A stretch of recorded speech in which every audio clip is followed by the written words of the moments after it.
Hi అండి. ఎలా ఉన్నారు అందరూ? బాగున్నారా? ఈరోజు మన వీడియో వచ్చేసి మంచి హెల్తీ రెసిపీ చేసుకోబోతున్నామండి. అలానే మన ఛానల్‌ని కొత్త వాళ్ళెవరైనా చూసినట్లయితే సబ్స్క్రైబ్ చేసుకోండి. అలానే మన ఛానల్‌లో లాంగ్ వీడియోస్ ఉంటాయి చూడండి. ఓకేనా? ఇక్కడ ముందుగా ఏంటి అంటే ఇక్కడ రాగిపిండి తీసుకుంటున్నానండి. ఒక కప్పు వరకు రాగిపిండి తీసుకున్నాను. అలానే తరిగి పెట్టుకున్న ఆనియన్స్ అయితే ఈ విధంగా యాడ్ చేసుకున్నా అండి. అలానే క్యారెట్ అండి. క్యారెట్ తురుము చేసి ఇలా వేసుకున్నా అండి. మీరు అంటే పీసెస్‌లో అయితే ఏంటంటే మనకి అట్టు వేసుకుంటాం కాబట్టి చక్కగా ఇదవ్వదని చెప్పి తురుము పెట్టుకొని వేసుకున్నా. అలానే శనగపప్పు అండి. ఈ శనగపప్పు ఏంటి అంటే కొంచెం మనం నానబెట్టుకోవాలండి. ఒక హాఫ్ అన్ అవర్ అలా నానబెట్టుకొని వేసుకున్నా. అలానే కొంచెం కరివేపాకు ఓకేనా. అలానే ఇక్కడ ఏంటి అంటే ఒక హాఫ్ స్పూన్ వరకు సాల్ట్ యాడ్ చేసుకున్నా అండి. అలానే కొంచెం కారం యాడ్ చేసుకున్నాను. మీరు ఇక్కడ ఈ ప్లేస్‌లో పచ్చిమిర్చి అయినా యాడ్ చేసుకోవచ్చు. ఓకేనా. ఇప్పుడు ఇవన్నీ కలిసేలా చక్కగా ఇలా మిక్స్ చేసుకోండి. ఓకేనా. ఇక్కడ ఏంటి అంటే మన ఉప్పు, కారం అన్నీ వేసాం కదండీ! చక్కగా కలిసేలా కొంచెం కలిపాక ఇక్కడ ఏంటి అంటే కొంచెం కొంచెం వాటర్ వేస్తూ కొంచెం అలా మిక్స్ చేసుకోండి. ఇక్కడ ఏంటి అంటే మనం ఇక్కడ ఉండల్లా చేసి మనం పాన్ పైన వేసుకుంటున్నామండి. లేదు మేము కొంచెం వాటర్ ఎక్కువ వేసి కొంచెం అంటే పల్చగా కావాలి అనుకునే వాళ్ళు అలా అయినా కూడా వేసుకోవచ్చు. చూసారు కదండీ! ఈ విధంగా అయితే ఉంటే మనకి ఏంటి అంటే పర్ఫెక్ట్‌గా వస్తుందండి. ఈ విధంగా అయితే చేసి ఒక అరగంట అయినా, పావుగంట అయినా సైడ్‌కి పెట్టుకొని ఉంచండి. ఓకేనా? ఇప్పుడు నేనైతే ఇక్కడ పాన్ హీట్ చేసుకొని కొంచెం ఆయిల్ అనేది అప్లై చేసుకోవాలండి. మనకు అట్టు వేసేటప్పుడు ఏంటంటే కొంచెం ముందుగానే ఆయిల్ అనేది వేసుకోవాలి లైట్‌గా. చూసారు కదండీ! ఈ విధంగా అయితే ఆయిల్ వేసుకొని కొంచెం ఏంటి అంటే నేను ఒక ముద్దలా తీసుకొని ఇక్కడ పాన్ పైన పెట్టుకొని ఇలా వేసుకున్నా అండి. మీరు ఇన్‌కేస్ బటర్ పేపర్ ఏదైనా ఉంటే బటర్ పేపర్ పైన పెట్టుకొని ఒత్తుకున్నా అయిపోద్దండి. ఓకేనా?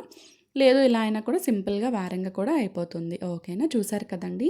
మీరు పల్చగా కావాలి అనుకుంటే అలా అయినా చేసుకోవచ్చు. లేదు అంటే ఇలా అయినా చేసుకోవచ్చు. రాగి పిండి కదండీ! మనకు కొంచెం అటు ఇటుగా అవుతుంది. బట్ ఏం కాదండి చక్కగా వస్తుంది. బాగుంటుంది టేస్ట్ అంతా. ఓకేనా. చూసారు కదండీ! ఇప్పుడు ఇలా వేసుకున్నాక కొంచెం ఆయిల్ అయితే వేసుకోండి. వేసుకున్నాక మూత పెట్టుకున్నానండి.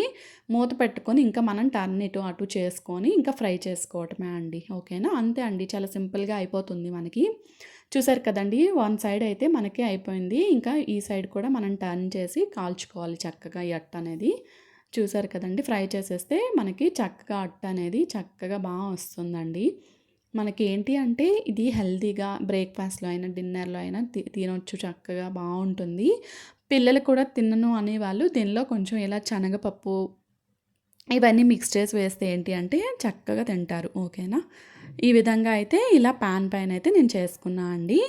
చూసారు కదండీ! ఈ 2 వైపులైతే నాకు ఈ విధంగా చక్కగా అయిపోయిందండి. చిన్న కొంచెం ఆయిల్‌తో మనకి చక్కగా అయిపోతుంది.